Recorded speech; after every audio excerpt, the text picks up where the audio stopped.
વિશેષ કરે અને જીનિયસ કહેવાય. વિશેષ કરે ને ઇન્જિનિયર હવે પોતાના લેવલ પ્રમાણે કરે ત્યાં સુધી તો નોર્મલ કહેવાય, પણ વિશેષ કરે એ જીનિયસ કહેવાય.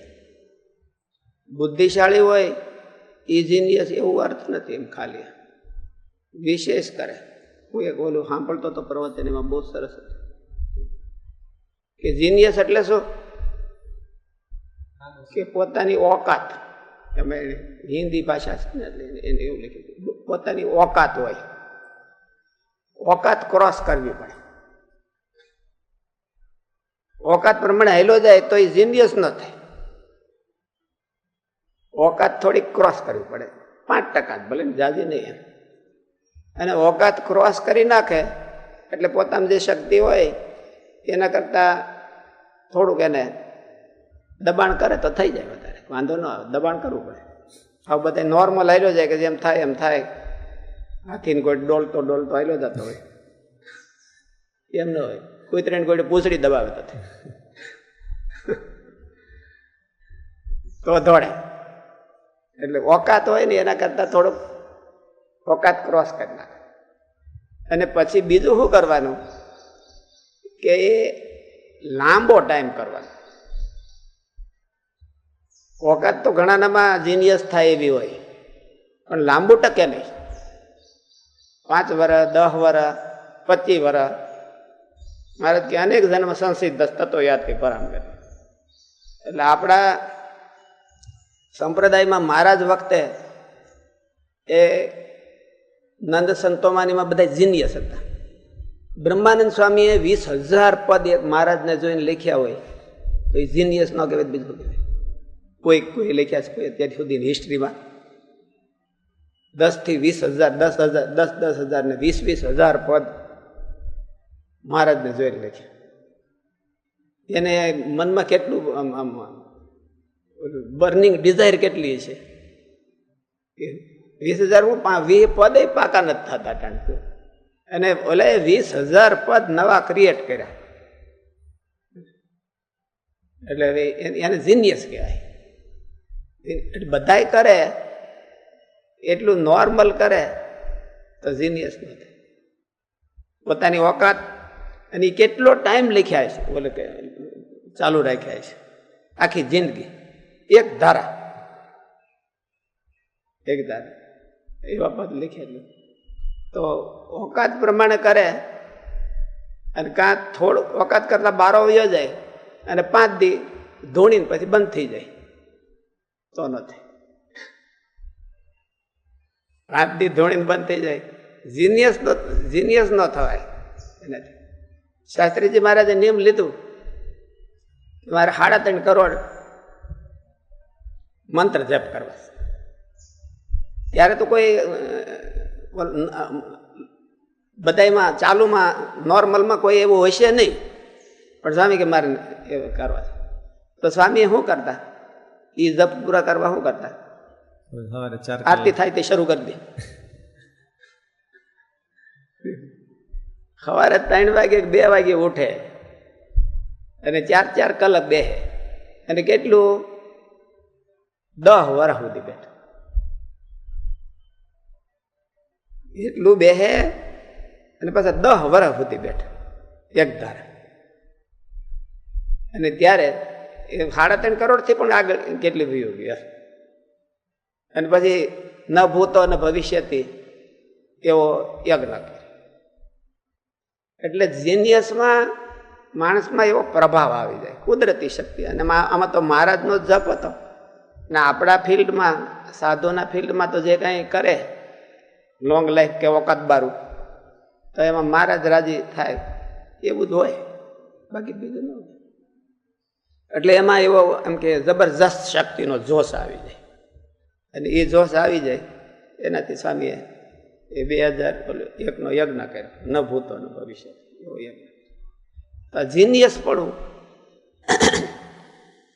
કોઈ જીનિયસ બોર્ન તો ઓછા જ હોય, કઈ જન્મતાની હારે ન હોય કોઈ જીનિયસ. પણ માણસને પહેલાં તો માલિપાથી ઉઠવું જોઈએ કે આપણે કાંઈક કરીએ. આપણે નથી કહેતા કે કોઠારી સામે 11 વર્ષના હતા તો હાલો સ્વામી શાસ્ત્રીજી મહારાજ તો બુદ્ધિશાળી વર્ગમાં ગણાય, અને બધી કોઠારી સામે 11 વર્ષના હતા તે સ્વામી હારે આવ્યા અને 91 વર્ષ સુધી એક ધારી સેવા કરી, એક ધારી છે. તો પરિણામ એ આવ્યું કે અંતે જાણે કોઈ મુક્ત થઈ ગયા હોય. ધામમાં જતી વખતે પોતે એમ કહીને જાય કે મારો અગ્નિ સંસ્કાર છે, હવે તરડા કરજો, આ કરજો, બધું કહીને ભોગવતા એવી રીતે ધર્મ નગર નવીનતા કાંઈ નહીં, નોર્મલે નહીં. બધી બહુ કથામાં બેઠા હોય એવું નહીં, પણ એક ફોકસ એક જ, અને એમાં બડી મહેનત, એવું એને કીધું. ઓકાત બારી અને બડી મહેનત એટલે લોંગ લાઈફ.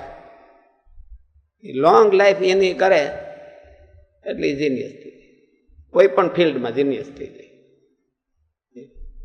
આમાં એવું કીધું કે આ બહુ એકવાર ઓલું બન્યું હોય તો એ બહુ તકલીફ, પછી એને નોર્મલમાં લાવવું. મહારાજ ઓલે પણ બુદ્ધિ એ તો મહારાજે આમ કે થોડુંક ઓલું શું છે, ભૂલ થઈ ગઈ હોય એના ઓલા રૂપમાં છે ને, ઓલે પણ એને અવગુણ આવતો હોય એ માઇનસ પ્લસ કરવા માટેના છે. પણ જેને માઇનસ ન હોય કાંઈ અને એને જીનિયસ થવું હોય તો ઓલો જ રસ્તો લઈ લેવાનો, સીધું તૈયાર જ છે.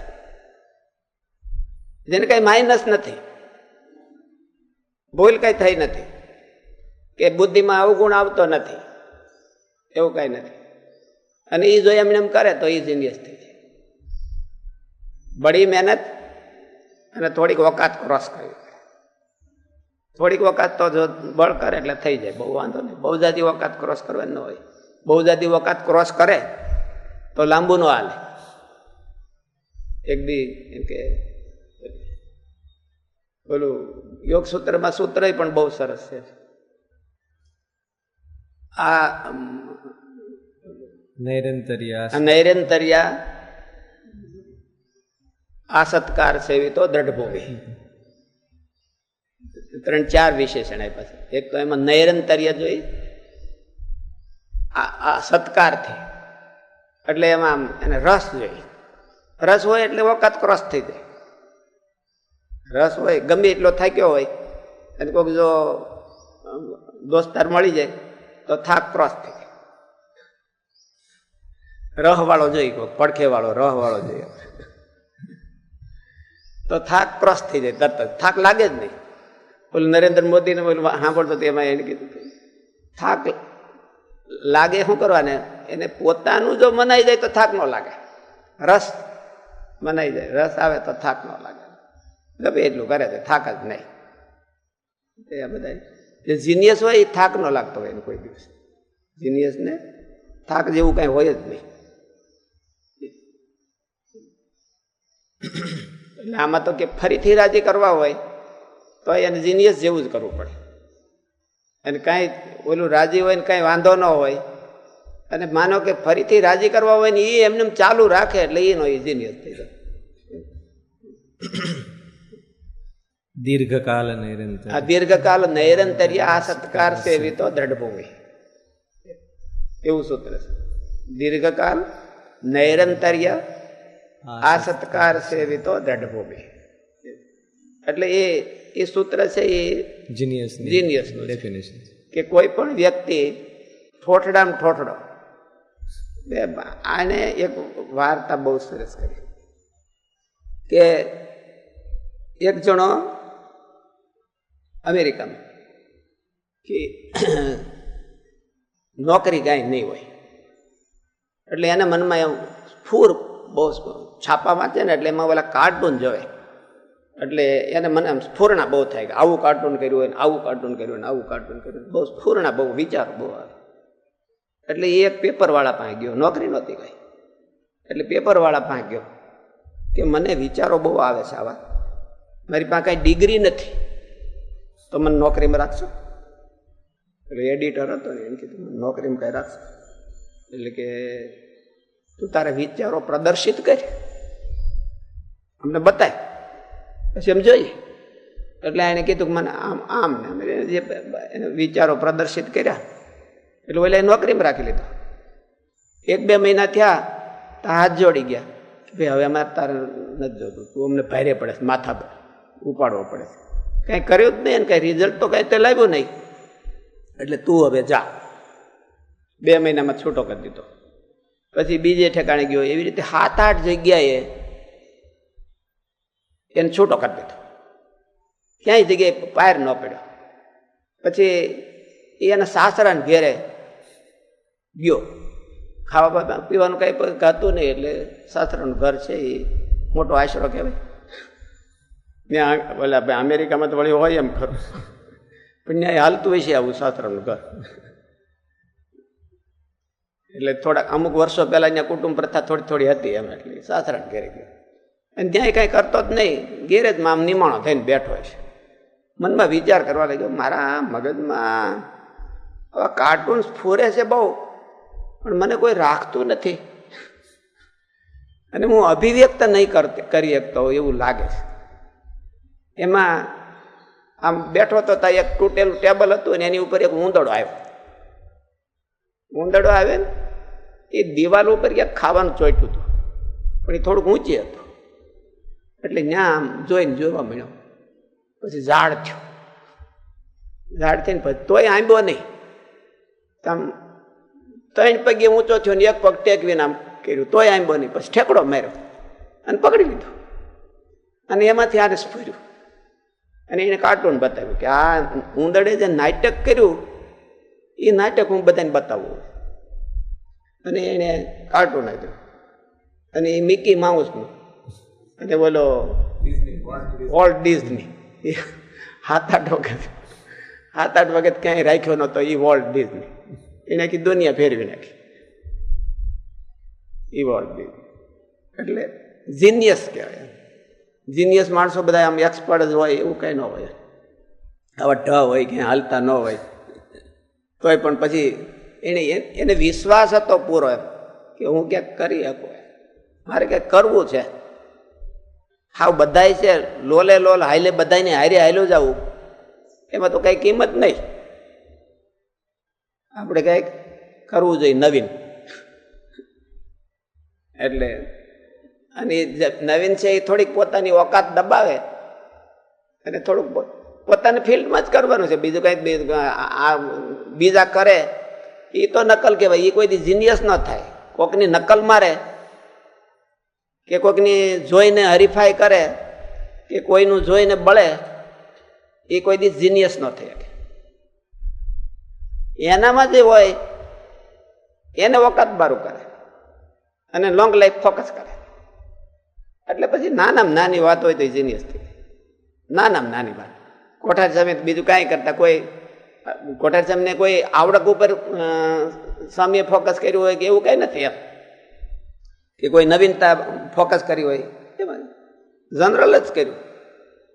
પણ હવે 90 વર્ષ ફોકસ કર્યું એક જ સેવા કરવાની. સેવા કરવાની 90 વર્ષનું ફોકસ એટલે જીનિયસ. એટલે રાજી કરવાની. રાજી કેમ થાય? તો પોતાના અંતરશત્રુની સાથે વેર કરવું, અને અંતરશત્રુ ન હોય તો આવું કરવું. રસ્તો એક જ છે, ઓલો માઇનસ પૂરવાનો છે અને પ્લસ કરવાનો છે.